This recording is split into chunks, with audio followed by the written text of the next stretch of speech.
ceux qui sont en retard.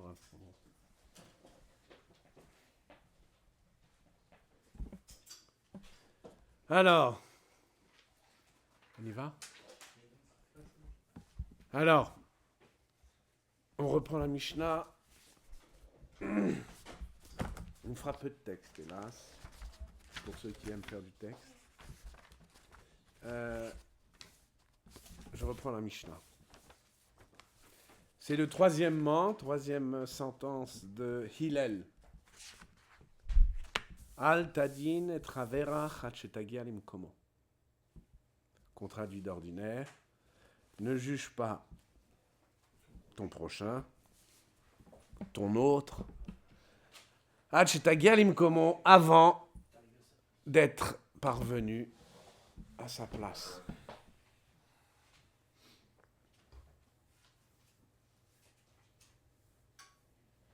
Alors, vite fait, la lecture naïve.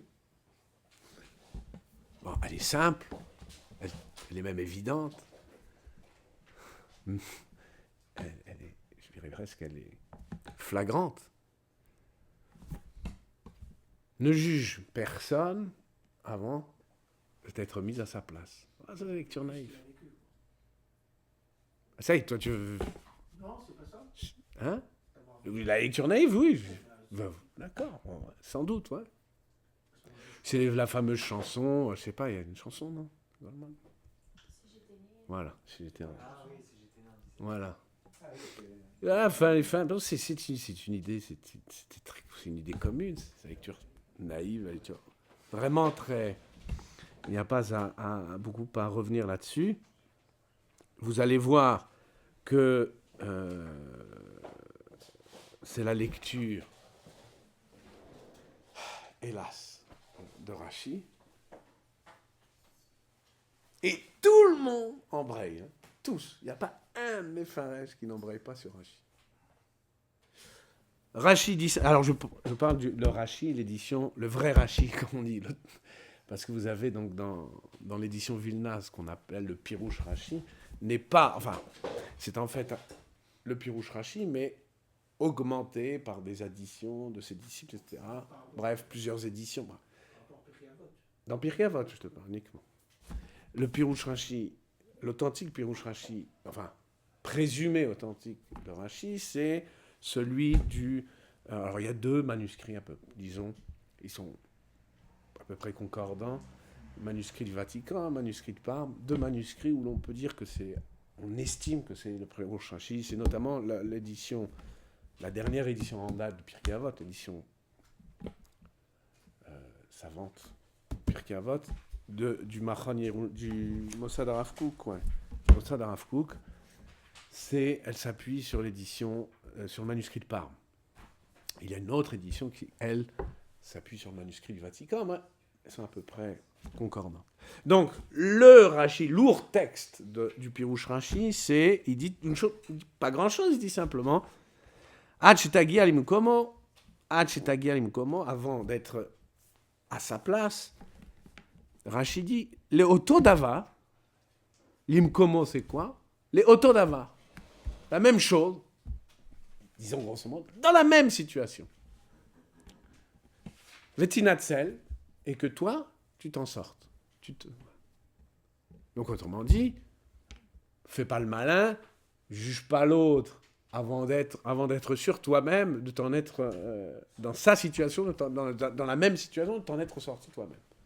Donc ne t'autorise pas à juger autrui si tu n'es pas sûr toi-même dans la même situation de t'en sortir. Voilà la lecture officielle, d'accord? Puisque c'est tous, vraiment tous, en tout cas tous les Rishonim. Je peux pas ça. Les Rishonim, les grands Rishonim, tous relaient la lecture de Rashi. Ça, c'est la lecture naïve. Elle est connue, enfin, je veux dire, ne juge personne avant de te mettre à sa place. Alors, déjà, pour commencer, après avoir parlé de la lecture naïve,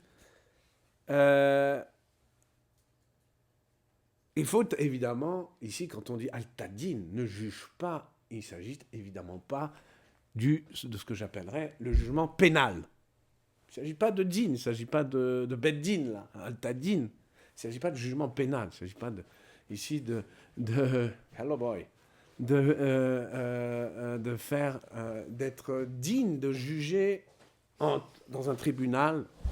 Pourquoi? Parce que ça va de soi. Il n'y a pas de juge. Parce que Non, ben voilà. Un jugement pénal n'attend pas. On va pas dire suspends ton jugement avant d'être.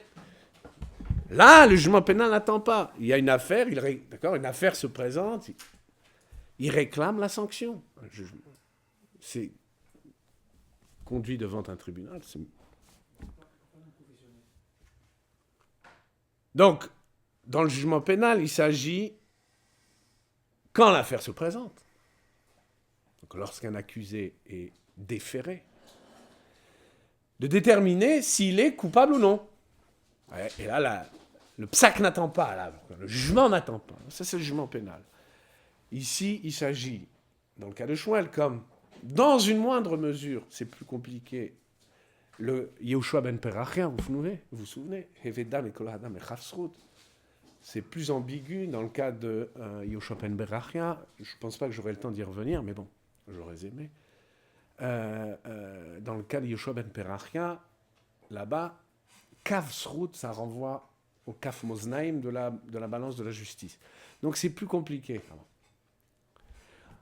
Ici, en tout cas, dans le cas de Hillel, dans cette sentence de Hillel, il s'agit de jugement moral que l'on porte sur autrui, et pas de jugement pénal.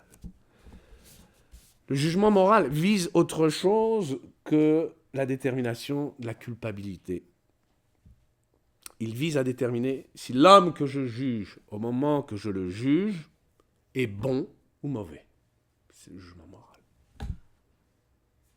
Altadin et chavera hachtagelim comment ne porte pas de jugement moral sur autrui avant, etc. Ne porte pas de jugement moral.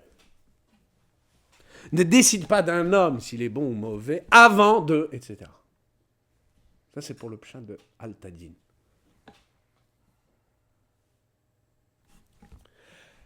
Ce qu'ajoute Hillel, c'est Altadin ad, ne juge pas avant, c'est-à-dire un tel jugement moral peut attendre. Au moins attendre que tu ne sois parvenu à Mekomo, son makom. Et je laisse pour le moment la question de la traduction de Mekomo. Donc ça, c'est préliminaire. On est d'accord?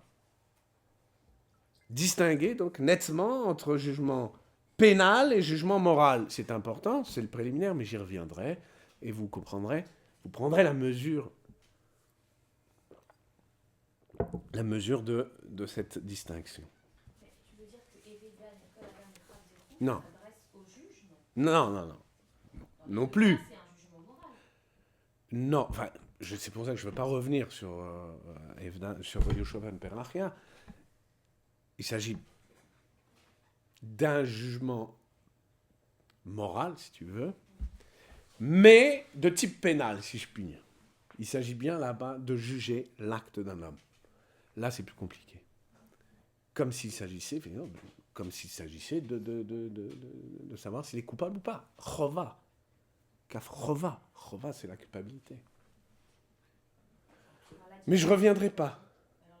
Non, là, il s'agit de jugement moral. Il s'agit de ça, de déterminer si un homme est bon ou mauvais. Enfin, pour la lecture naïve, il s'agit de déterminer par ce jugement si un homme est mauvais, en vérité. Je reviendrai aussi là-dessus. Et quand tu dis bon mauvais, c'est pas réducteur, c'est-à-dire ça peut pas être aussi des jugements de valeur. Oui, c'est quoi le jugement de valeur? Passe un peu dans bon mauvais. Ben, jugement de valeur, juger un homme, là, il s'agit de juger un homme. Non, je sais pas. Honnête, Ah! Honnête, j'en sais rien. Sans aller au jugement pénal. Non, on ne parlerait pas de din. Réducteur de dire bon. Non, mais parce que effectivement, tu joues sur le mot en français. Mais en hébreu, on ne dira pas din, le verbe din pour ça. Ça a l'air comme tu dis, ça a l'air blanc ou noir. C'est ou ça ou ça. Non, bon ou mauvais, plutôt bon, plutôt mauvais. Plus ou moins bon, plus ou moins mauvais. Il y a toutes les variantes, si tu veux. C'est pas tranché. On n'a pas dit que c'était tranché. Mais justement, bon, c'est intéressant la remarque que tu fais, on va y revenir. J'intitule donc cette troisième partie, puisqu'il s'agit, d'après moi, c'était mon hypothèse de départ, il s'agit ici, pour Hillel, de traiter de la suffisance. La suffisance, notamment la suffisance du tzaddik, du juge. C'est pour moi une Mishnah fondamentale parce qu'elle traite de la suffisance du juge. Du juste. La suffisance du juste ici, en tant qu'il est Dan et Travero, en tant qu'il juge, qu'il porte un jugement sur autrui. Qu'est-ce qu'il en est de cette suffisance? Ou qu'est-ce que c'est que cette suffisance dont Hillel, ici, nous parle? Alors nous y venons.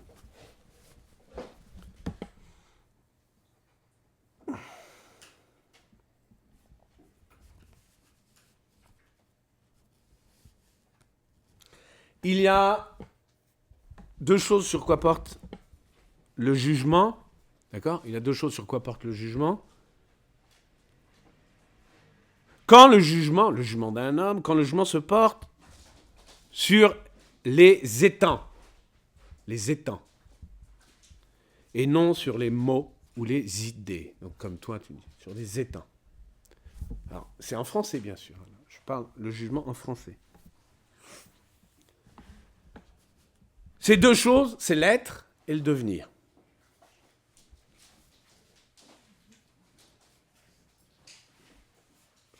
L'être et le devenir.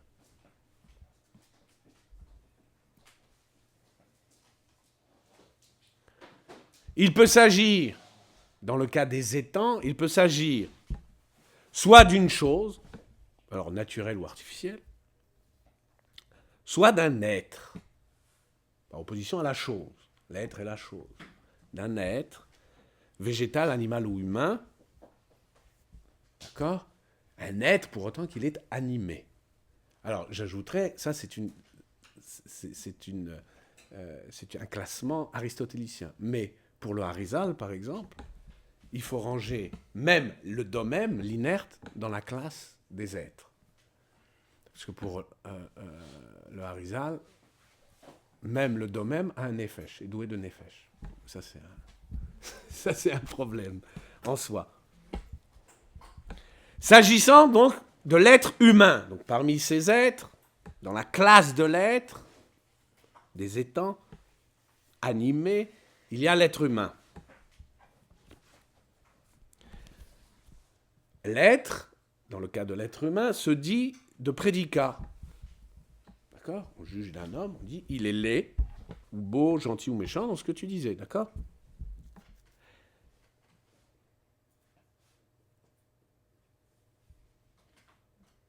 Tandis que le devenir, puisque j'oppose l'être et le devenir, donc le mouvant, se dit de deux choses, soit de l'état, donc un état change, quand on juge de l'état d'un homme, eh bien, l'état change, il y a passage d'un état à l'autre, d'une humeur à l'autre, d'une émotion à l'autre, d'un affect à l'autre.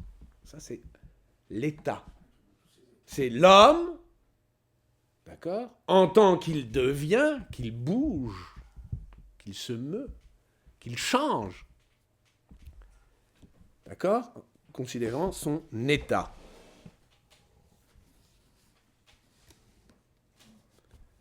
Le devenir peut se dire aussi, non seulement de l'état, mais aussi de l'acte. L'acte aussi ne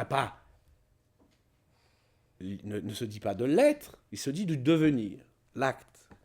Soit que l'acte lui-même, d'accord, marque un passage volontaire, quand je fais quelque chose.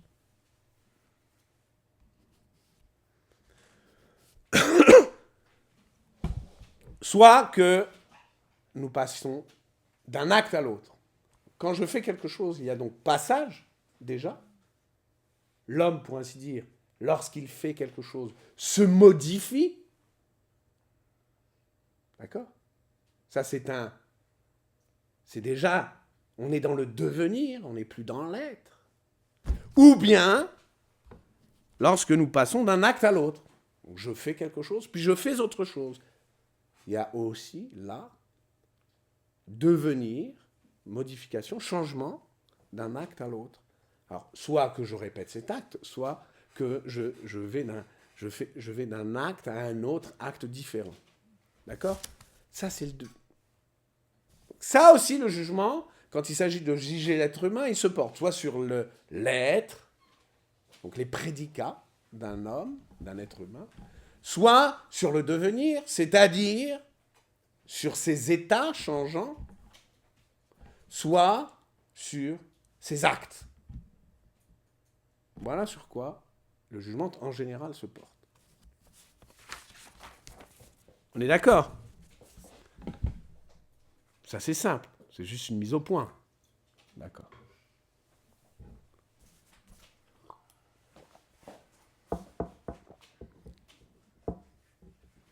Ici, Hillel nous dit que le jugement se porte sur le chaver, sur l'autre.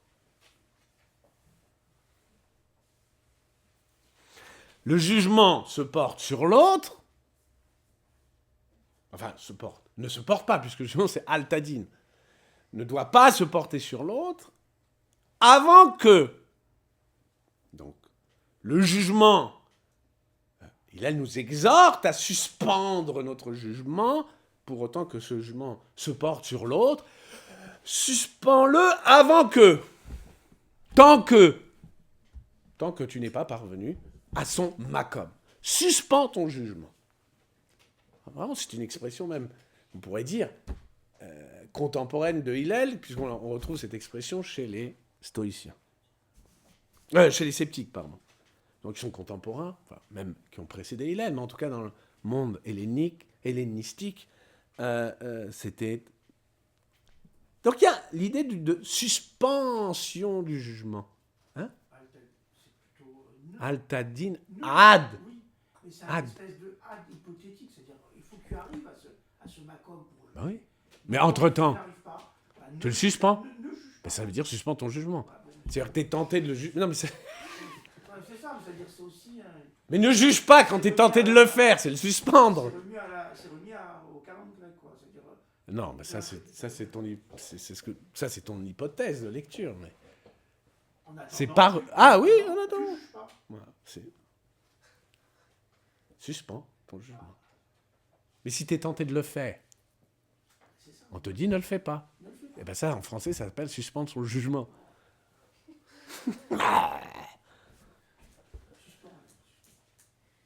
Deux questions se posent d'emblée. Hein. Primo, qu'est-ce que couvre l'expression « mekomo shel adam » ?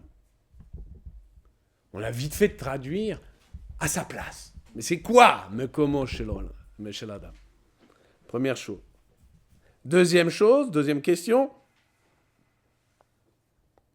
Est-ce qu'il faut entendre effectivement le devoir de suspendre tout jugement moral jusqu'au moment où l'on se trouverait à la place de l'autre? Est-ce qu'il s'agit vraiment de comprendre ce que tu dis, ce que tu comprends toi? C'est vraiment non jugement, pas de jugement avant de... C'est rien. Tant que tu ne te trouves pas...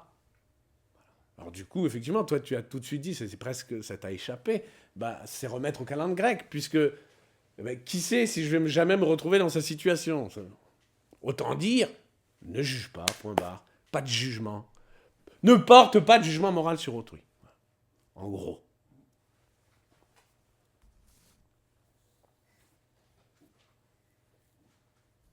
Alors, ce qui m'intéresse maintenant, c'est la question subsidiaire qui vient. Est-on jamais à la place de l'autre? Déjà sa propre place. Ça non, ça c'est sûr que non.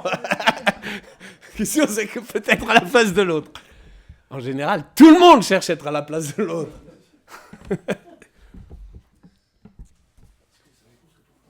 La question subsidiaire, évidemment, c'est est-on jamais à la place de l'autre. Si l'on n'est jamais à la place de l'autre, à quoi bon nous appeler à, nous exhorter à suspendre notre jugement tant que nous n'y sommes pas à sa place.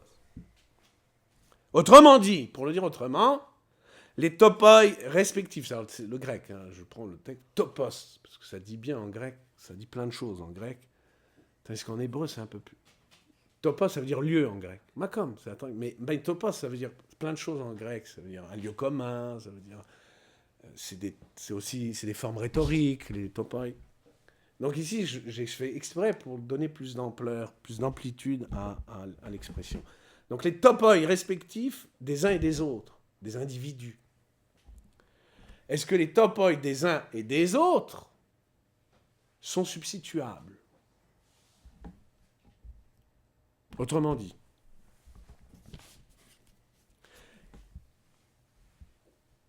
il y aurait une lecture, parce que, évidemment, même le naïf n'est pas si naïf que cela. Même le naïf, il sent bien la difficulté que tu relèves. Ah hein? Non, je n'ai pas parlé, je dis pas... Ah, d'accord. Même le naïf, il sent bien la difficulté que tu relèves. Ah, mais c'est reporté au calendrier grec. Donc le naïf aussi va se demander, mais quoi, on va pas attendre de se retrouver... On va pas attendre, justement, les calendriers grecs pour se retrouver à sa place. Donc le naïf, moins naïf que le naïf, moins naïf que les autres, va dire, ah non, attention, il s'agit, non, de se mettre à sa place. Comme on dit en français, même en français, il y a de ces naïfs-là. Il s'agit de porter un jugement sur autrui en se mettant à sa place, à condition de se mettre à sa place.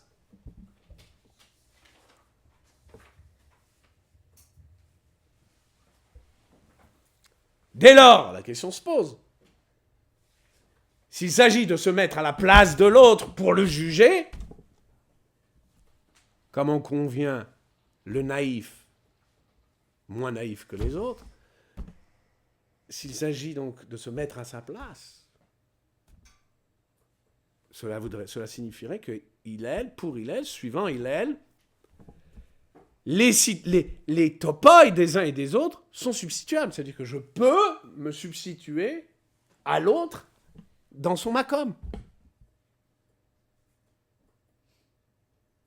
D'accord ? Je peux m'y mettre à sa place. Autrement dit, que ce soit lui ou moi à sa place, ça n'y change rien. Voilà, c'est la place qui compte. Bon, alors je vais y revenir, bien sûr. C'est la place qui compte. Pour être objet d'un jugement moral, c'est la place qui compte. C'est ni lui ni moi. Non, mais je vais préciser. Alors, pour plus de précision, on va d'abord expliquer Mekomo Shel Adam. Essayez, tentez au moins d'expliquer Mekomo Shel Adam. Mekomo Shel Adam, c'est évidemment pas, ça s'oppose bien évidemment à Reshuto. Reshuto, c'est le domaine de l'homme. C'est son lieu physique, c'est son espace physique, son domaine, hein, la place qu'il occupe, la place, justement. C'est-à-dire, pourquoi Reshuto, pourquoi les Chamim l'ont appelé, les Chazal l'ont appelé Reshuto, puisque Reshut, ça veut dire domaine, mais domaine, comme en hébreu, comme en français, ça, évidemment, ça fait référence à Dominus, au maître, c'est-à-dire que le Reshut, c'est le domaine, c'est le lieu d'exercice de sa puissance. La puissance d'un homme, pas sa puissance ni sociale ni politique, sa puissance, c'est quoi ? C'est la puissance d'agir, c'est l'exercice de sa puissance d'agir. Ça, c'est Reshuto. Mais c'est pas ce qu'il a dit. Il n'a pas dit Achtagialir Shuto, son Reshut, donc il ne s'agit pas du lieu proprement dit physique. Il s'agit d'autre chose par Makom. Alors on va traduire comme on traduit d'ordinaire. Makom, c'est évidemment pas le lieu proprement dit, le topos proprement dit. Ça se dirait plutôt Reshut. Ça dit autre chose, Makom. Ça dit quoi ? Eh bien, on va dire comme, encore une fois, une lecture naïve, plus savante, en conviendrait, il s'agit de la situation. Non, la situation d'un homme, au sens sartrien. Tout homme, dit Sartre, est jeté dans une situation. Un makom, mokomo shel adam, c'est ça. La situation d'un homme, la situation humaine. Ce serait ça, le sens de mokomo shel adam. Nous l'admettrons en tout cas. C'est quoi la situation? Je vais le préciser. Bah, c'est vrai que tu n'as pas la culture minimale requise. Désolé. Il a fait 8 situations, Sartre. 8 ouvrages, situations. Donc, quand même.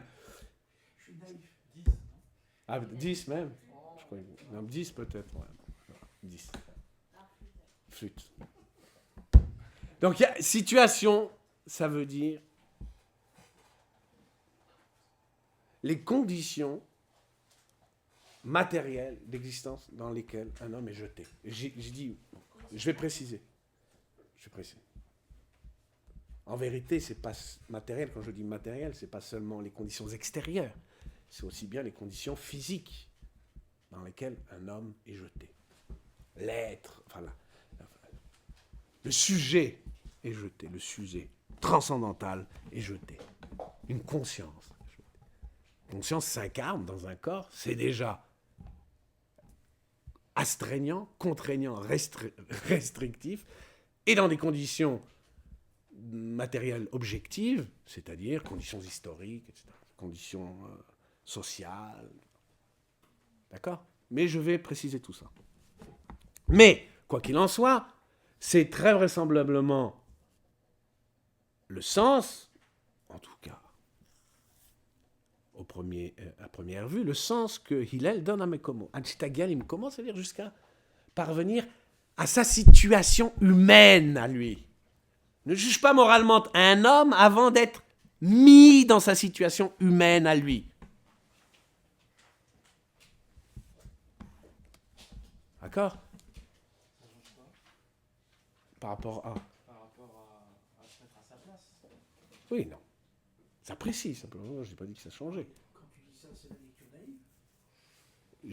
C'est naïve, mais savante. Ouais. C'est que, par place, on sait ce qu'on entend. On sait bien ce qu'on entend. Par place, on entend la situation humaine. Voilà. Autrement dit, voilà, ne juge pas un homme. Or, situation. Comme s'il n'était pas, voilà, c'est comme si... Voilà. Mais on va voir que vous allez vite comprendre vite vous reconnaître des noms sous le naïf que je décris. Alors par situation, j'entends pas seulement la situation objective bien sûr, hein, c'est-à-dire le décor dans lequel un homme naît, son décor. Je fais exprès d'employer des termes de théâtre, hein, vous allez comprendre pourquoi. Donc ce n'est pas seulement le décor, mais aussi la disposition subjective. Non seulement la disposition subjective de l'homme lui-même que je juge, mais encore la disposition subjective de tous les hommes qui l'environnent. C'est pas la même chose de naître en France en temps de paix, environné d'hommes polypacifiés, et sous la collaboration, entouré de salopards. C'est sans doute les mêmes Français, mais au moins, disons, dans des temps différents. D'accord ? Donc c'est pas la même chose. On peut pas juger l'attitude d'un homme entouré de collabos et l'attitude d'un homme entouré d'hommes pacifiques.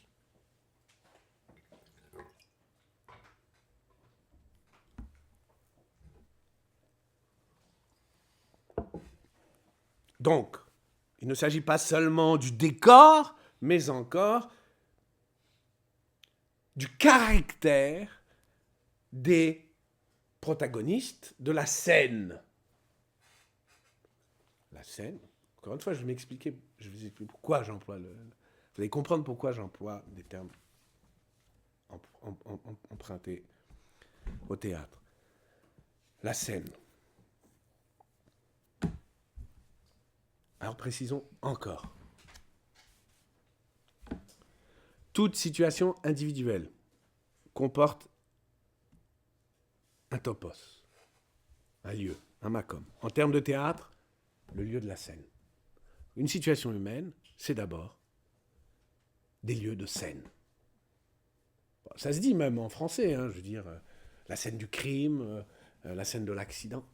Mais en vérité, des scènes, là, nous jouons une scène. Notre décor, les éditions Verdier. Nous jouons la scène d'un chiour, etc. C'est le lieu de la scène.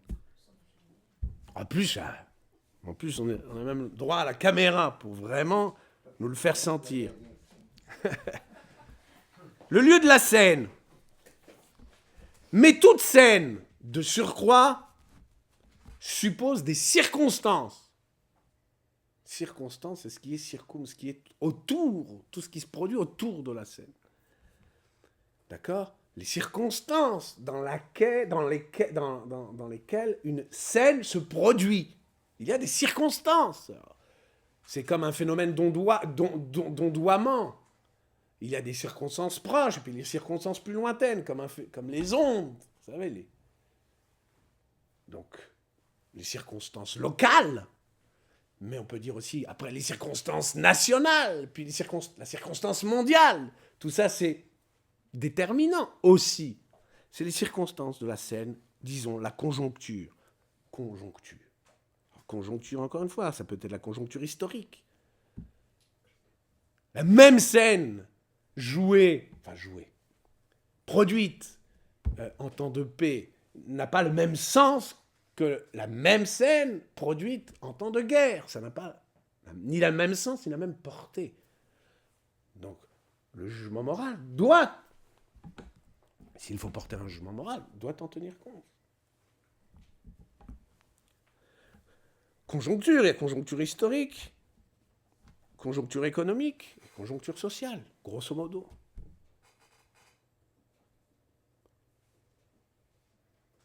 La même scène jouée par des pauvres n'a pas le même sens que la même scène jouée par des riches. La conjoncture n'est pas la même, donc il ne s'agit pas simplement de juger. Même un vol, prenons un vol, une rapine. La rapine par un homme pauvre, ça n'a pas le même sens que la rapine par un fils à papa. Un nanti, ça n'a pas le même sens. Pourtant, c'est le même acte, je veux dire, commettre le même acte de délinquance.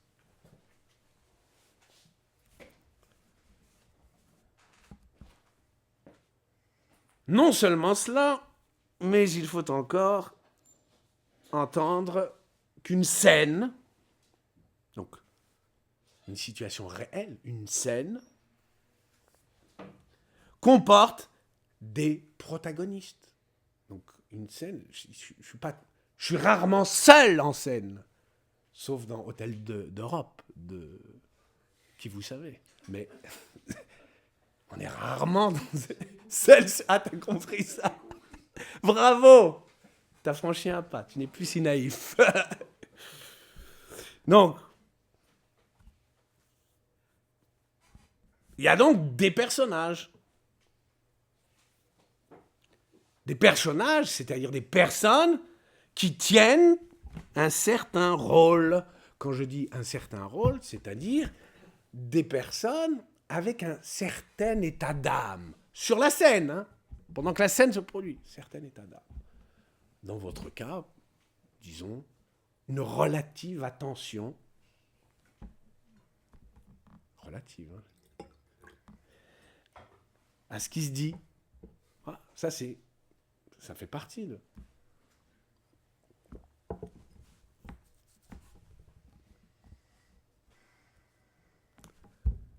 En vérité, on est en plein théâtre. La vie... Alors je vais montrer finalement que non, ça ne l'est pas. Mais je vais vous dire pourquoi. Mais, comme beaucoup l'ont dit, Calderon, etc., et d'autres, la vie est un théâtre. Vous voyez Carrosse d'or de Renoir, la vie est un théâtre. Ça veut dire quoi? Des scènes s'y jouent. D'accord? Ça veut dire, pourquoi je dis ça? Parce que ça veut dire que lorsqu'on juge une scène, ou lorsqu'on juge un homme, du jeu d'un homme en scène, même si ce jeu, c'est par exemple un acte de délinquance, ce n'est jamais qu'un jeu qu'il joue. Et si l'on doit juger moralement la scène, il faut tenir compte non seulement des personnages sur la scène, mais encore du décor, mais aussi des circonstances, etc., etc.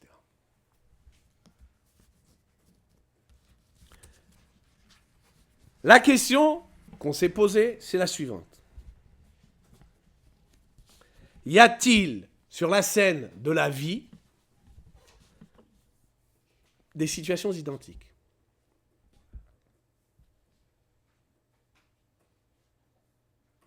Y a-t-il sur la scène de la vie des situations identiques? Parce qu'il faut... L'identité de situation, c'est ce qui permet là de me substituer à l'autre dans sa situation. Eh ben voilà, c'est ce qu'on va venir. C'est ce qu'on va dire. C'est ça la différence de la vie avec le théâtre. Au théâtre, on répète. Dans la vie, il n'y a pas de répétition. Rien ne se répète. Mais c'est une thèse, justement. Donc, il y a des lieux de scène identiques. La question, c'est de savoir s'il existe des lieux de scène identiques, des conjonctures identiques et des personnages identiques. Parce qu'il faut pouvoir... Comme disaient les stoïciens, puisqu'il faut... C'est toujours bon quand même de rappeler le souvenir des bonnes gens. Comme disaient les stoïciens, il n'y a pas d'individus absolument identiques. C'est la théorie, la fameuse théorie stoïcienne des indiscernables. Dans le monde des individus, donc pas dans le monde abstrait des idées, dans le monde des individus, dans le monde des corps, il n'y a pas d'individu identique à l'autre. C'est la théorie des indiscernables. Alors, ça peut ne pas se voir, c'est pour ça qu'il parle d'indiscernable. Ça peut être indiscernable, mais en vérité, il n'y a pas d'individu identique. Il n'y a donc pas non plus de situation individuelle identique. À plus forte raison. Voilà, comme disait Héraclite. D'accord ? Du coup, ça rime à quoi cette exhortation de Hillel? Altadin travera, hachtagan comment? Mais j'y a pas. Je peux pas. C'est rhétorique ça de dire mets-toi à sa place ou me mettre à sa place. C'est purement rhétorique. La place d'un autre est imprenable. Point barre. Elle est imprenable. Les théories maintenant qui essaient de trouver des similitudes justement pour le commerce, pour des comme ça, pour voir. Quoi? Évidemment. Des schémas, des critères qui sont. Ouais, bien sûr. Enfin, tout le monde est tout le monde, quoi. Tout le monde est... Mais ça, c'est... Mais encore une fois, bien sûr, ça simplifierait bien les choses si l'on pouvait réduire les indiscernables à des identiques. C'est ce qu'on appelle l'uniformisation, etc., etc. Évidemment, pour le commerce, ce serait une aubaine. Imaginez si l'on pouvait fabriquer des êtres avides de manière illimitée, mais quelle source de profit pour les salopards qui tiennent la commande. Bah oui. Alors, Barthénois,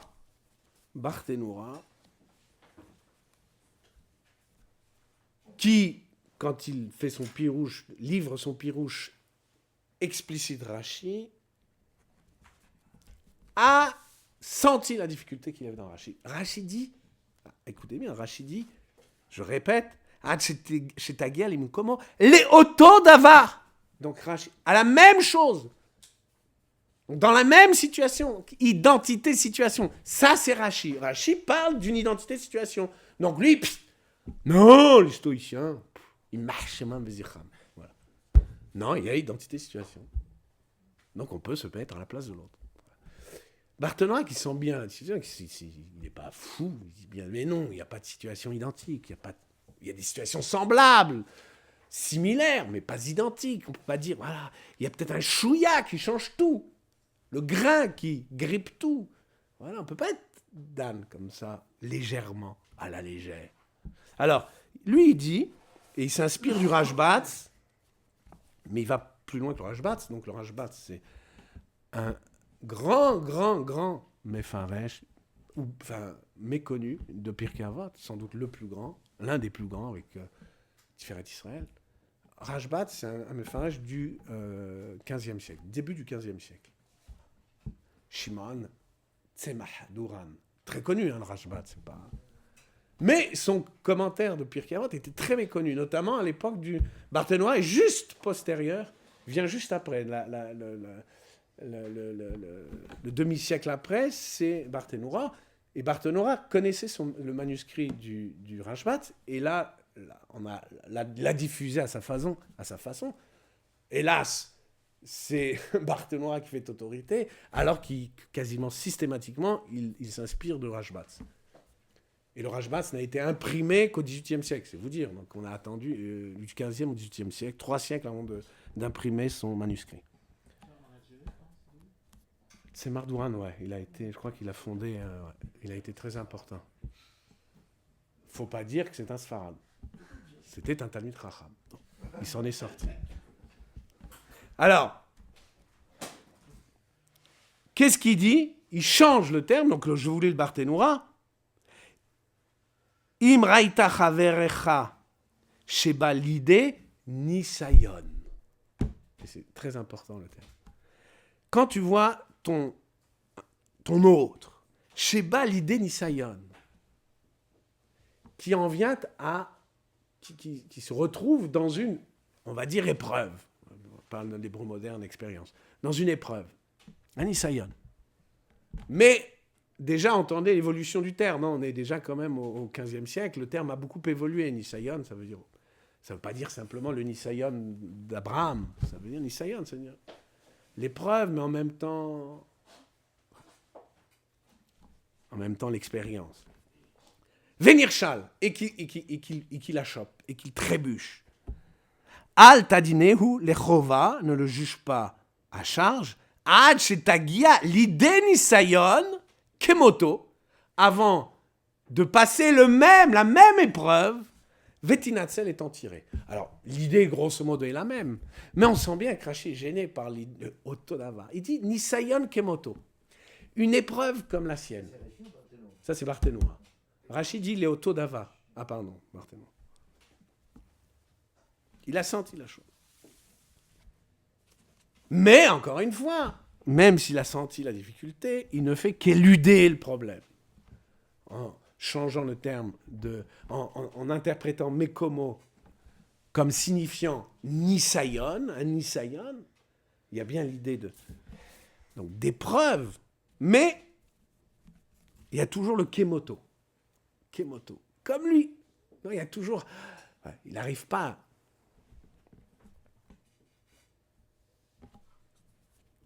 En vérité, qu'est-ce qui s'est produit avec Barthénois? Il s'est produit qu'on est passé de la scène du théâtre au laboratoire expérimental. On est passé de la scène du théâtre au laboratoire expérimental où l'on teste. Je réfère à Claude Bernard, donc, que tu as lu, Mordechai, je le sais. Donc à son grand ouvrage, ouvrage fondateur, Introduction à l'étude de la médecine expérimentale, dans laquelle c'est lui qui a développé la fameuse idée que pour tirer des inférences justes, il faut, lorsqu'on fait l'expérience, d'abord il faut faire une expérience, c'est lui le théoricien de l'expérimentation, donc au début, première moitié du 19e siècle, théoricien de l'expérimentation, donc du Nisayon, dans laquelle il dit, où il dit, pour expérimenter, pour qu'une expérimentation soit pertinente, il faut absolument que les conditions d'expérience soient les mêmes. Les objets expérimentés, les corps soumis à l'expérience doivent être différents, mais les conditions d'expérience doivent être les mêmes. Et là, si effectivement il y a des différences qui apparaissent, on peut en inférer que, etc., on peut en inférer des choses sur ces corps-là.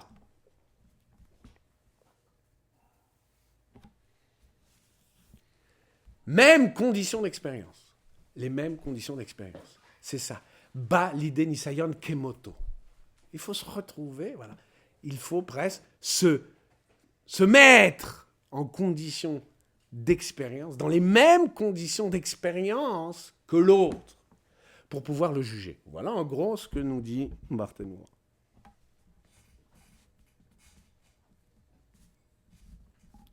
Ne le juge pas avant d'être passé par les mêmes conditions d'expérience que lui.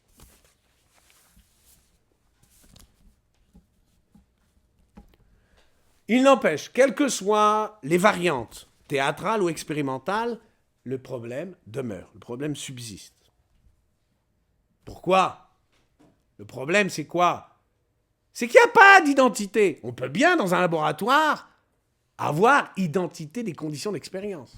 On peut bien, au théâtre, avoir une même scène, avec les mêmes personnages, mais pas dans la vie. Pas dans la vie.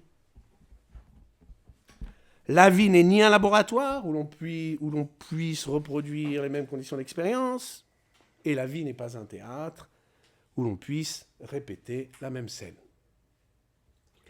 On est d'accord là-dessus. Il n'y a personne n'en doute. Personne d'assez sérieux. Justement, Finkielkraut, de mémoire bénie, Finkielkraut, toute son obsession, c'est ça. Ouais, les philosophes, ils sont là. Voilà. Justement, les philosophes, ils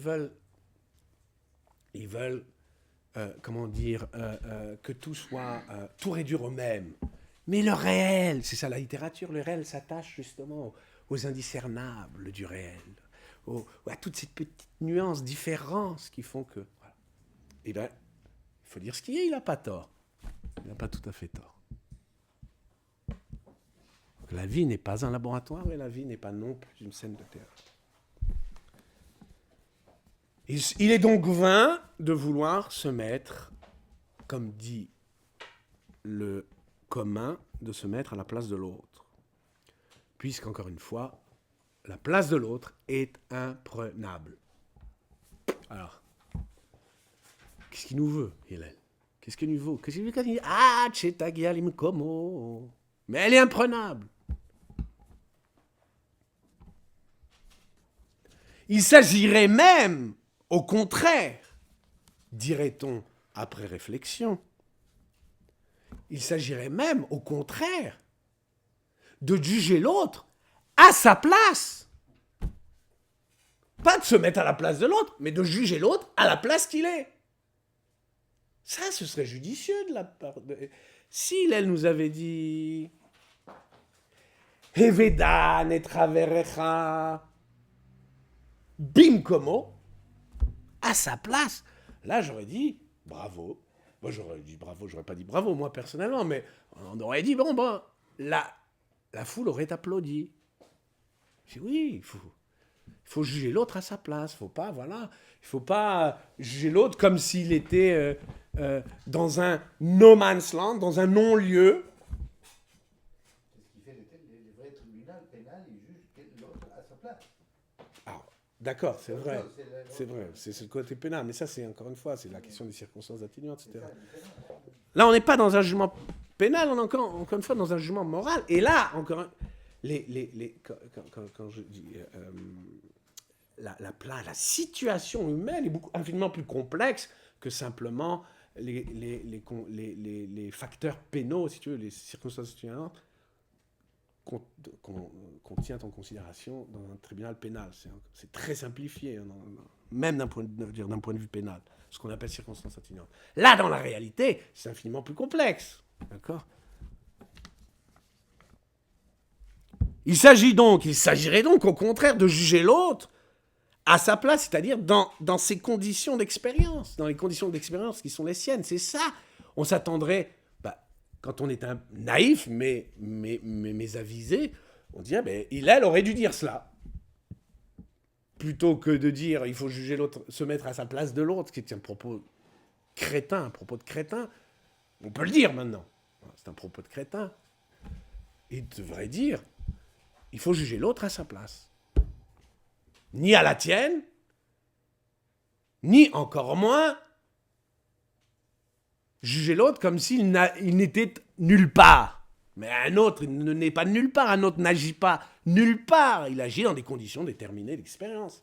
Donc il s'agit de le juger à sa place, dans sa situation.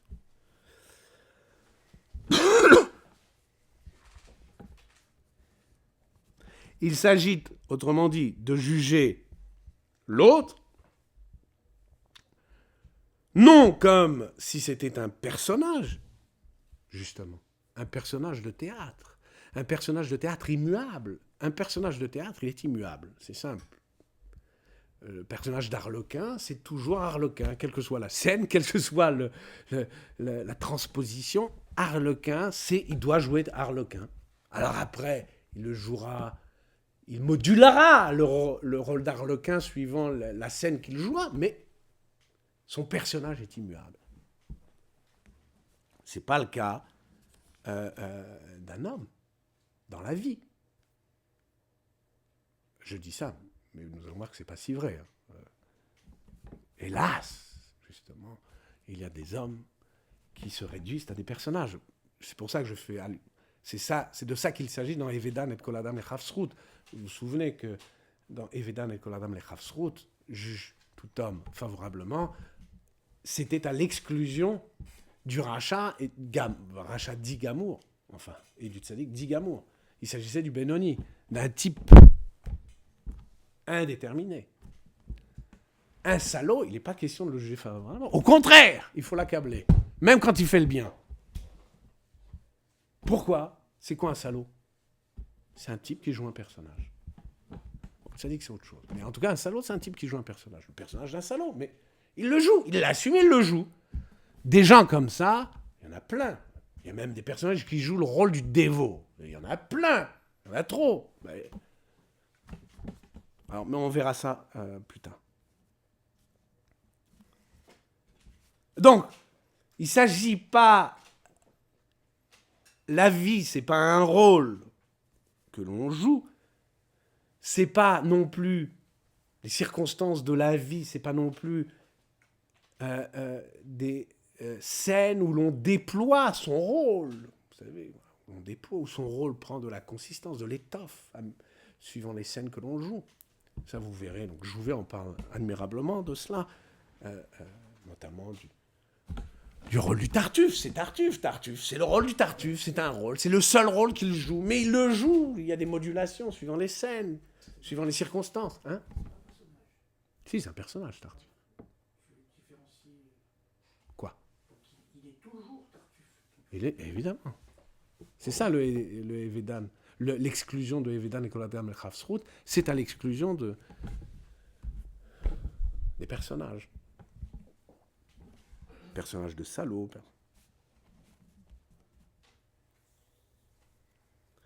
Donc, on s'attendrait à ça. On s'attendrait justement à ce que Hillel, vous m'avez compris, s'attendrait à ce que Hillel dise, il faut juger un homme à sa place, mais pas, ne juge pas l'homme, l'autre, avant d'être à sa place. Non, il faut juger un autre à la place qu'il est. C'est à ça qu'on s'attendrait. C'est pas la leçon de Hillel.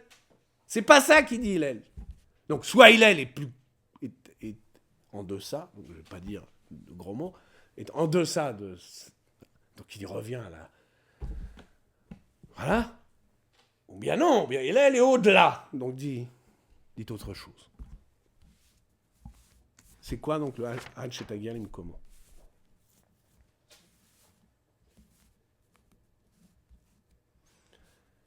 Pour avancer, il faut poser plusieurs hypothèses.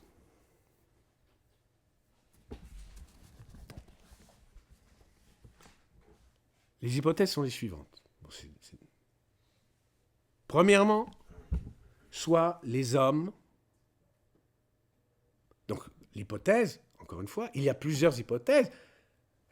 Dès lors qu'on admet que la vie n'est ni un laboratoire, ni un théâtre. Donc, dès lors qu'on admet l'hypothèse des indiscernables, l'hypothèse stoïcienne des indiscernables. L'hypothèse que les individus et les situations individuelles ne sont pas superposables ni substituables les unes aux autres. Il n'empêche que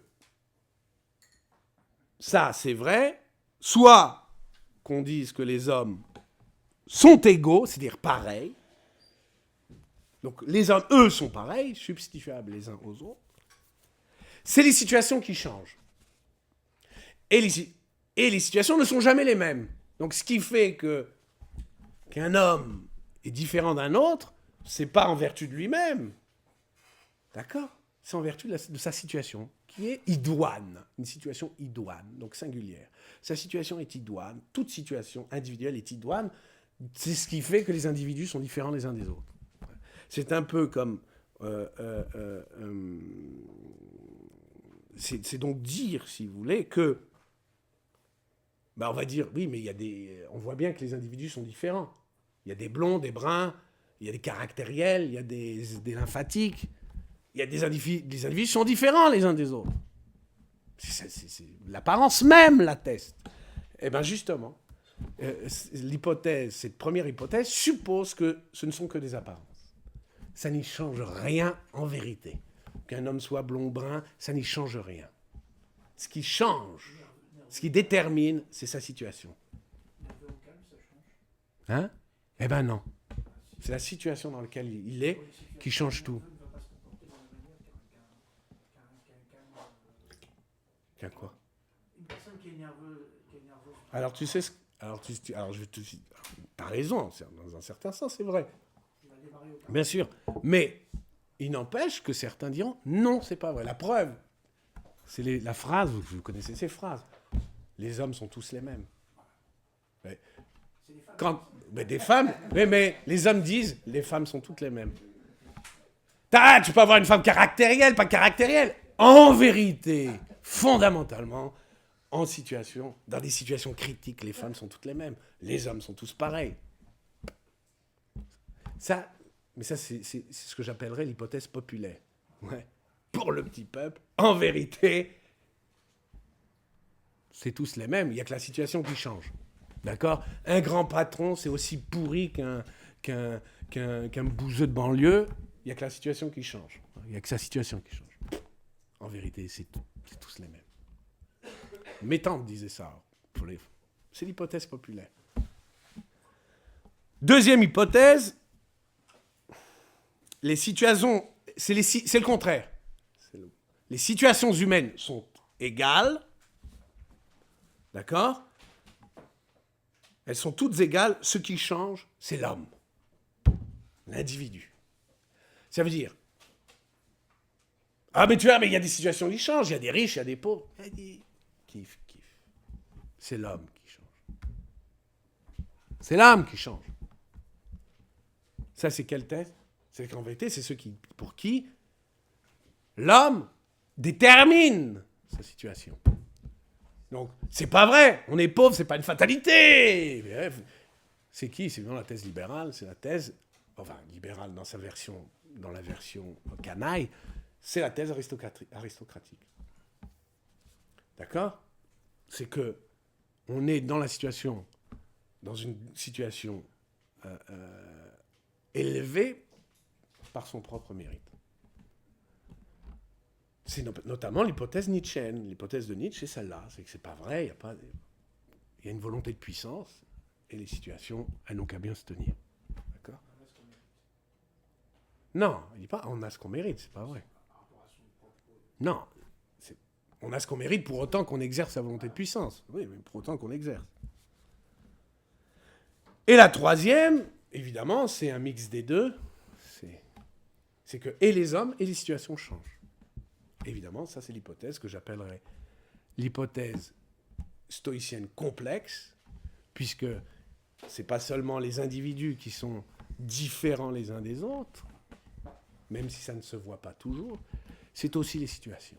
Donc imaginez, donc c'est complexité non seulement de l'être, mais aussi de situation. Et tout ça, c'est la première chose qu'il faut retenir. Évidemment, c'est la troisième hypothèse que nous retiendrons pour notre... Cela étant dit, il faut en venir maintenant au jugement lui-même.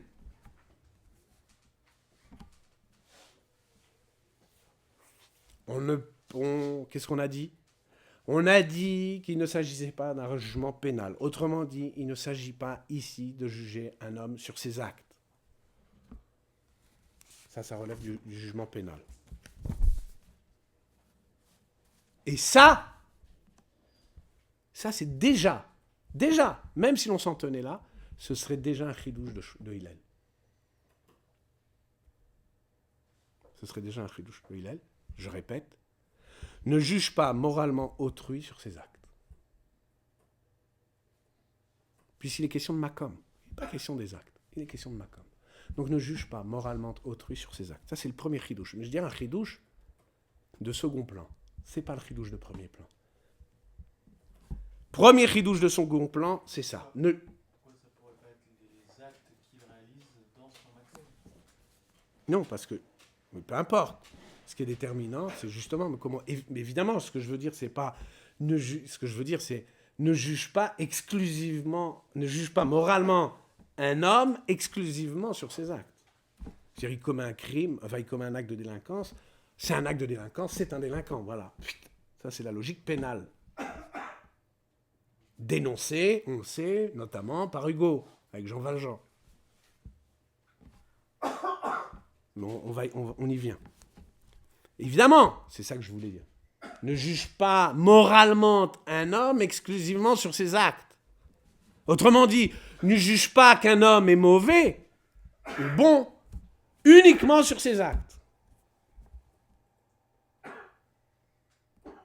Alors, il ne s'agit pas de nier qu'un homme peut commettre, comme quand un homme commet une transgression, de nier qu'il commette une transgression ou un acte de délinquance. À plus forte raison, un crime. Il s'agit non seulement d'en juger sur ses actes, mais encore sur sa situation, avec toute la complexité qu'on a dite. Complexité de l'homme et complexité de la situation elle-même. Alors, vous allez dire, ah, mais ça c'est l'argument des progressistes. Qu'est-ce qu'ils disent les progressistes ? Contre la gauche, si vous pouvez, contre la droite. C'est les essuie-glaces. Gauche, droite. Qu'est-ce qu'il dit ? Voilà, mais qu'est-ce qu'il dit, le progressiste ? C'est pas de sa faute au beurre des banlieues, s'il est délinquant. C'est pas de sa faute, c'est la faute à la société. C'est la faute à la société. Ah, en gros, hein, mais de toute façon, il pense en gros, donc on ne commet pas une correction en disant en gros.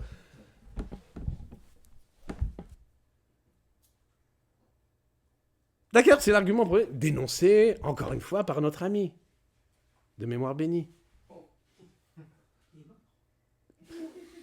Pour l'Institut.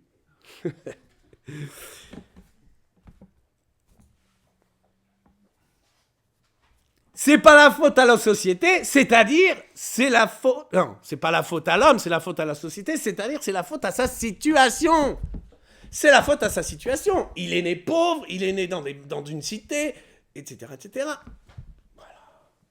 Il faut donc pas changer. L'homme, c'est le même, encore une fois, tous les hommes. Tous les hommes sont nés égaux et libres et égaux en droit, etc., etc. Donc en fait, tous les hommes sont des anges. Ce qui change, c'est la situation dans laquelle il est jeté, cet ange déchu. Un bon beurre, là, tomber dans une situation, dans une cité de banlieue, ça donne un délinquant. Voilà. Mais en vérité, même le bon blanc, c'est un bon beurre. C'est la même chose, c'est kiff-kiff. C'est ça que dit le progressiste. Alors, est-ce que Hillel dit ça, fait Arlès ? Ah ouais, t'as vite dit, oui. Ce serait mal, hein, ce serait dommage que Hillel soit progressiste avant l'heure. Mais c'est un point d'achoppement ici. Il y a un kichalon ici. C'est un point d'achoppement. On peut effectivement penser, on serait tenté de penser comme un progressiste. Non, effectivement. Alors, il faut y regarder de plus près. Primo, dirons-nous. Il ne s'agit pas, et ça c'est le point fondamental, de confondre jugement pénal et jugement moral. Ça c'est déjà un point qui distingue Hillel du progressiste. Le progressiste confond le jugement pénal et le jugement moral. Autrement dit, il confond la situation et les circonstances atténuantes. Il dit voilà, c'est pas de sa faute. Il n'est même pas condamnable pénalement. Donc on va envisager d'autres choses. Voilà, il ne faut pas, la répression, c'est mal. Or il confond. C'est cette confusion-là, c'est déjà un point grave. Un kichalon. Bien sûr qu'il s'agit de sanctionner les coupables. Bien sûr qu'il s'agit de sanctionner les coupables. Autrement dit, s'il se présente une affaire, il faut un jugement pénal. Ça n'a rien à voir. Jugement pénal, ça regarde les tribunaux. Hélas, aujourd'hui, les tribunaux les juges sont infectés par l'idéologie, par cette confusion. Donc, il s'agit bien sûr de sanctionner les coupables. Ça ne regarde pas, ce n'est pas son propos à Hillel. Reste, cependant, la question du jugement moral. Et là, j'en viens donc maintenant que je vais formuler. Cette question, je vais la formuler de manière provocante. Donc cette fois, hop, c'est vrai que Hillel n'est pas un progressiste. Mais quand même, il n'est pas non plus un bourgeois. C'est-à-dire, il a volé un délinquant. Faut le punir. Ouais, vous connaissez cette logique. C'est pas un bourgeois. Autrement dit, qu'est-ce que dit Hillel ? Tous les coupables, c'est la question qu'il pose, Hillel. Enfin, qu'il suppose. Tous les coupables sont-ils mauvais ? Tous les délinquants sont-ils mauvais ? Ça, c'est la formule la moins provocante. La formule la plus provocante. Tous les non-coupables, les honnêtes gens, les shoots et compagnie, les honnêtes gens. Hein ? Sont-ils bons ? Évidemment. Ça, c'est incroyable parce qu'on n'y pense pas. Quand on lit la Memra d'Hillel, tout de suite, presque spontanément, on pense qu'il s'agit de juger l'acte de délinquance, etc. Mais effectivement, tous les Mefarshim disent ça. Keshe Yavo, Lidechet, etc., etc. Tous disent ça. Parce que tous presque, sans même s'en apercevoir, sont portés à croire qu'il s'agit là, qu'on est sur la scène d'un crime ou d'un acte de délinquance. Mais c'est pas vrai. Ça vaut aussi bien son jugement, le Hillel, d'un homme qui fait des mitzvot. Bourgeois, quoi. Je ne comprends pas comment Quoi ? tu le colles à ce que dit Hillel dans le texte. Ce que tu viens de dire là. Quoi ? J'ai rien dit là, j'ai dit que ça suppose cette question. Voilà. Je reprends.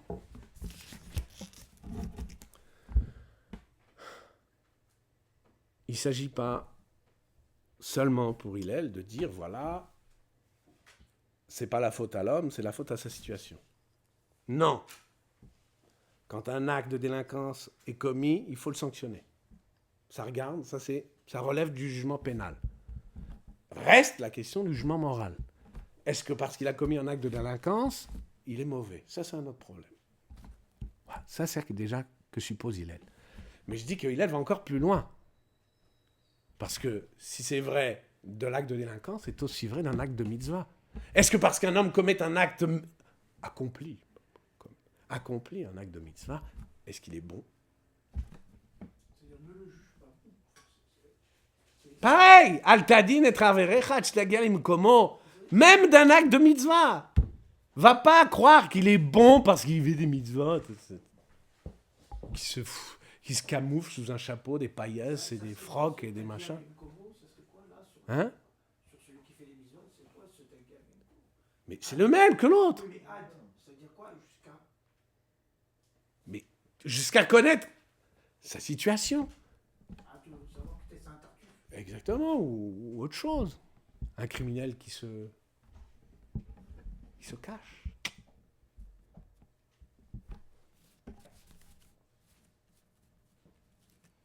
Et Alors- quand on dit t'as dit, c'est quand même pour dire si la personne elle est coupable. Pourquoi ? Pas nécessairement. Il a dit les quatre C'est ça. pas nécessairement. C'est vrai. En première intention. Mais en deuxième intention, ça concerne aussi bien l'homme qu'on juge bon, qu'on croit bon.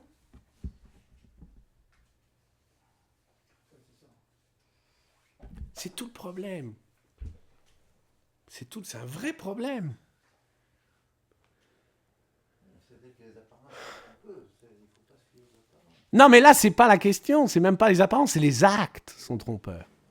Je veux dire, Même les d'un actes- point de vue moral, les actes sont trompeurs, sont peut-être trompeurs. D'un point de vue moral. Mais c'est l'histoire de Jean Valjean. Tout Hugo, tous les Misérables, ça tient uniquement dans cette thèse de Hugo. D'accord ? On ne juge pas moralement un homme sur ses actes. Jean Valjean a commis un larcin, c'est un homme bon.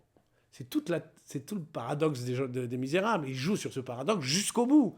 Alors évidemment, il en rajoute, si vous connaissez Hugo, il est grandiloquent. Donc, le mec, c'est Monsieur Madeleine après, donc il est super, c'est un philanthrope. Bon, il en fait des masses. Mais au fond, la thèse sous-jacente, c'est quoi ? C'est on ne juge pas moralement un homme sur ses actes. C'est la thèse scandaleuse de Hillel.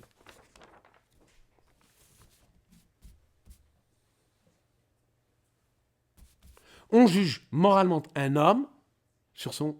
Pas quand je dis sur ses actes. Exclusivement sur ses actes. Quels que soient les actes. Mais pas que. Quel que soit. Mais voilà, pas exclusivement sur ses actes. Il faut être Magia Limkomo. Ça, c'est le premier point.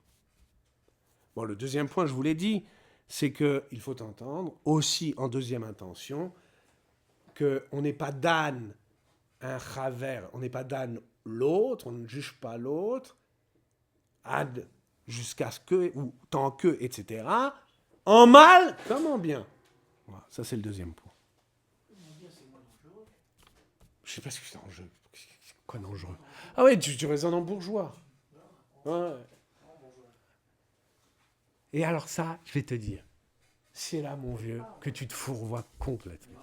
D'abord, tu rejoins voilà. Ouais, il y a un danger pour la société. Les délinquants visibles sont un danger pour la société. Je veux dire, il n'y a rien de plus nuisible pour une société que les délinquants invisibles, c'est-à-dire les bourgeois. Il n'y a rien de plus nuisible. Eux, ils détruisent les fondements, les bases même de la société. Les délinquants, c'est aux marges qui sont... Ouais, ça marche. Là, tu sais ce qu'il disait Blaise, il y a une chose qui est pire que braquer une banque, c'est fonder une banque. Ouais, exactement. Aujourd'hui, c'est vraiment le cas. Mais alors, tu crois plus rien à ce moment-là. Mais attends, on n'a pas fini. Tu crois plus rien. Tu crois plus rien. Tu crois quoi, toi ? Tu te méfies dans tout. Mais non, tu ne te méfies pas. Les cols blancs et les autres, alors, si tout le monde... Ah, toi, tu te rassures quand un type il est bien cravaté, etc., qui parle bien, etc., t'es rassuré. Tu dis, bah, c'est un bon.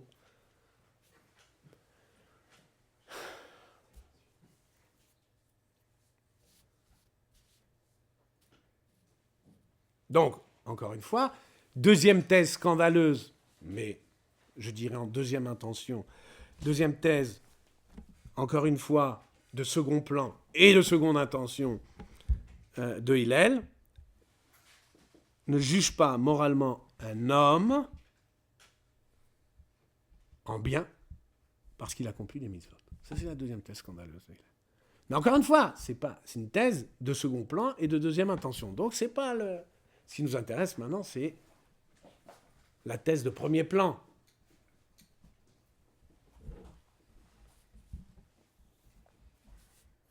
Alors, quel est maintenant le chidouche principal ? Quid de la formule Ad shetagia limkomo ? Qu'est-ce qu'il faut entendre par là ? Ad shetagia limkomo.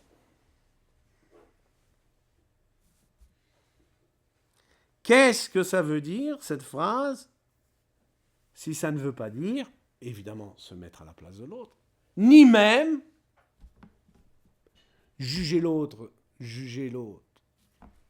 en fonction de sa situation. Donc, ni même excuser l'autre, pour ainsi dire. Si ça ne veut pas dire ça, ça veut dire quoi? Une chose est sûre, c'est que mekom, mekomo shel adam, le makom d'un homme, ça dit la situation complexe d'un homme. Mais pas seulement sa situation extérieure, ça dit qu'un homme est complexe et que sa situation, qu'une situation humaine est complexe. Ça, c'est sûr, ça dit ça. Mais alors, qu'est-ce qu'il veut dire? Ah, il veut dire la chose suivante. Il veut dire qu'il n'y a pas de jugement moral catégorique qui vaille. Voilà. Le Al-Tadin et Traverecha, c'est déjà première chose, le premier élément de son chidouche, c'est celui-là. Il n'y a pas de jugement moral catégorique qui vaille. Donc, Al-Tadin. Si tu veux porter un jugement catégorique, un jugement moral catégorique sur un autre, Al-Tadin. Donc il n'est pas suspendu. Suspends-le. Si. Non, puisque Non, mais d'accord. Il n'y a pas. Non, mais c'est rhétorique. Ça veut dire suspendre un jugement catégorique, c'est pas possible. C'est contradictoire dans les termes. Il n'y a pas de catégorique. Mais justement, voilà, c'est ça la conclusion qui est fausse. C'est faux. S'il n'y a pas de jugement moral catégorique qui vaille, ça ne veut pas dire qu'il n'y a pas de jugement moral qui vaille.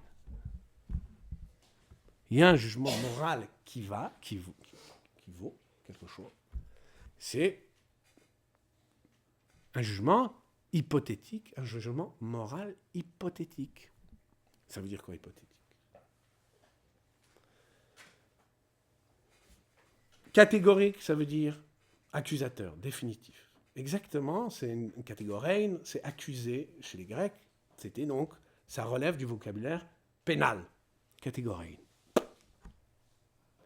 Donc un jugement moral catégorique, c'est-à-dire un jugement moral de type pénal, catégorique, comme le serait un jugement pénal, un psaque, ça ne vaut rien. Un jugement moral ne peut pas être un jugement catégorique. Point barre.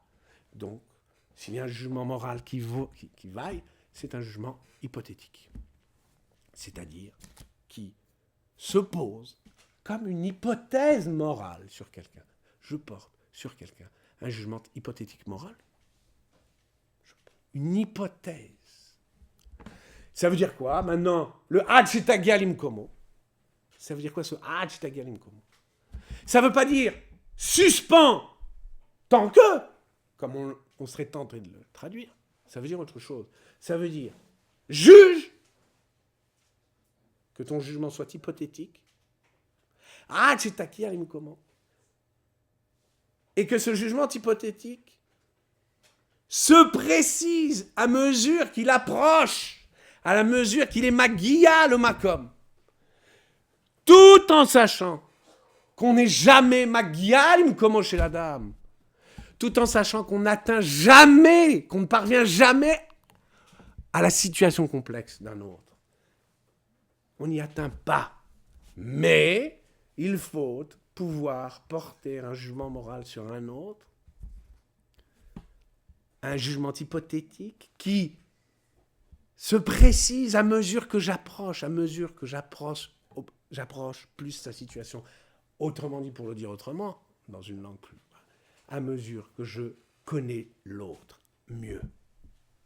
Là, le jugement moral est permis, si je puis dire.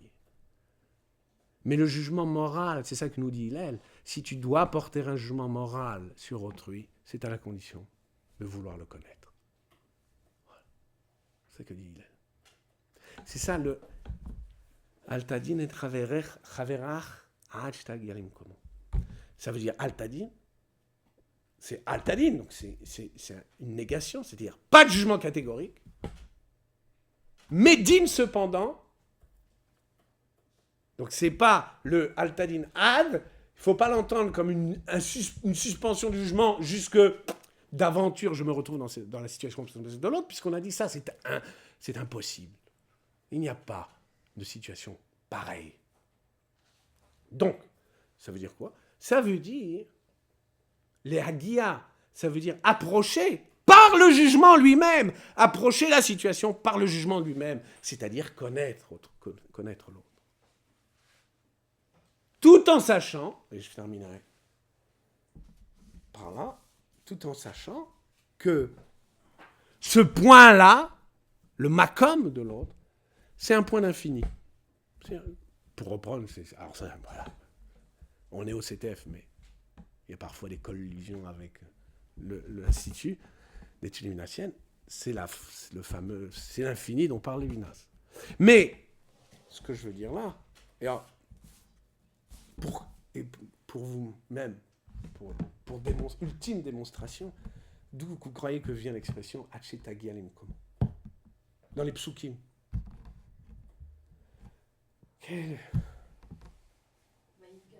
Vaïfgar Bamakom, évidemment. Yaakov, Vaïfgar Bamakom. Il atteint le lieu. Oui, qu'il atteint le lieu. Littéralement, c'est il atteint le lieu. C'est le mashmaout des psukim. Il atteint le lieu. Qu'est-ce que disent les Midrash? Qu'est-ce que dit le Midrash? Makom Zakadovor. Vaïfgar Bamakom. L'infini, comme disent les Mekoubalim. Ein Sof. Makom, Dafka, c'est le Ein Sof. L'infini. Ah, du coup, on est dans du Lévinas. C'est du Lévinas craché. L'absolument autre. Ça, c'est un point d'infini. Et pourtant, on dit Vaïfgar. Et il atteint. Et qu'est-ce qu'on entend par Vaïfgar? La Shanfila. Il ne s'agit pas d'atteindre, toucher, d'y arriver. Il s'agit au contraire d'être mitpalel. Donc, évidemment, il ne s'agit pas de tfila ici, mais il ne s'agit pas du Ein Sof, mais du petit autre, pas de l'absolument autre. C'est quoi Hachetagia Lemkomo? Ça veut dire à condition de le connaître toujours. C'est ça, il n'y a pas de jugement moral sans cette condition-là. C'est à ça qu'exhorte Hillel. Alors j'aurais voulu finir sur... Il n'y a pas, ça sous-entend qu'il y a forcément une première connaissance pour pouvoir commencer ce jugement. C'est-à-dire pour amorcer ce jugement, il faut déjà connaître l'autre. Mais, ça c'est pas vrai. Quoi, connaître? Parce que Bien sûr. Non mais... cette spirale qui va vers... Mais justement, si tu veux porter sur lui un jugement moral, c'est seulement à cette condition. Ça t'oblige à vouloir le connaître. Si tu n'as pas à vouloir le connaître, le juge pas. Al-Tadim. Tu entends qu'il y a un préalable avant de commencer le jugement, de connaître l'autre. Mais non, par exemple, tu le vois transgresser, je sais pas, tu le vois. Le déclencheur, c'est ça. C'est ça. Quand on dit Ravera, il ne faut pas l'entendre par un proche, justement. C'est une expression comme ça. Alors, Chaverar, ça, justement, alors, mais c'est pour ça qu'il faudrait faire la jonction avec Evedan et Kol Ha'adam. Là-bas, il s'agit de Kol Ha'adam et plus de Chaver. Donc, c'est un peu différent. C'est plus Chaverar, c'est différent. Et pourquoi là-bas, il faut être Dan et Chavsrut, quelle différence y a-t-il? Mais on n'a pas le temps, là. Mais ça aurait été cette jonction aurait été la dernière touche à la... Voilà.